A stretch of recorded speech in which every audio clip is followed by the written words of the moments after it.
कार्तिक मास महात्म्य अध्याय 14। कार्तिक मास का आज पढ़ो 14वां अध्याय। श्री हरि कृपा करे श्रद्धा प्रेम बढ़ाए।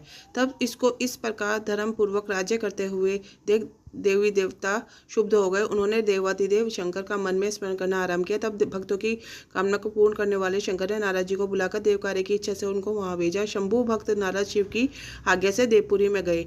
इंद्रादिक सभी देवता व्याकुल हो शिवका से उठकर नारद जी की उत्कंठा भरी दृष्टि से देखने लगे। अपने सब दुखों को कहकर उन्हें नष्ट करने की प्रार्थना की। तब नारद जी ने कहा, मैं सब कुछ जानता हूँ, इसलिए अब मैं दैत्यराज जलंधर के पास जा रहा हूँ। ऐसा कह नारद जी देवताओं को आश्वासित कर जलंधर की सभा में आए। जलंधर ने नारद जी के चरणों की पूजा कर हंसते हुए कहा कि हे ब्राह्मण, कहिए आप कहाँ से आ रहे हैं, यहाँ कैसे आए हैं? मेरे योग्य जो सेवा हो उसकी आज्ञा दीजिए। नारद जी प्रसन्न होकर बोले, महाबुद्धिमान जलंधर, तुम धन्य हो। मैं स्वेच्छा से कैलाश पर्वत पर गया था, जहाँ 10,000 योजनों से कल्पवृक्ष का वन है। वहाँ मैंने सैकड़ों कामधेनु को विचरते हुए देखा है। तब यह भी देखा कि वे चिंतामणि से प्रकाशित परम दिव्य अद्भुत और सब कुछ स्वरूप में है। मैंने वहाँ पार्वती के साथ श्री शंकर जी को भी देखा, जो स्वर्ग सुंदर गौरवत त्रिनेत्र और मस्तक पर चंद्रमा धारण किए हुए हैं। उन्हें देखकर मुझे बड़ा आश्चर्य हुआ कि इनके समान स्मृतिशाली त्रिलोकी में कोई और नहीं है।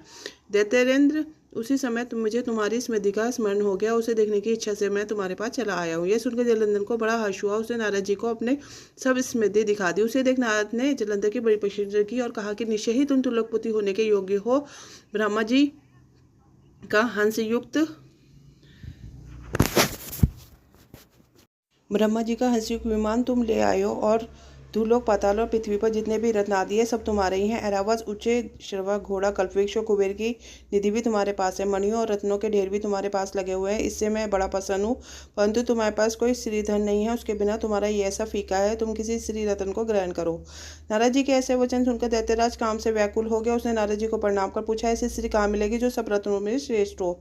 नारद जी ने कहा, ऐसा रतन जो कैलाश पर्वत में योगी शंकर के पास ही है। उनकी सर्वक सुंदरी पत्नी देवी पार्वती बहुत ही मनोहर है। उनके समान सुंदरी मैं किसी को नहीं देखता। उनके उस रतन की उपमा तीनों लोकों में नहीं कही की जा सकती। देवर्षि उस दैत्य से ऐसा कहकर देव कार्य की इच्छा से आकाश मार्ग को चले गए।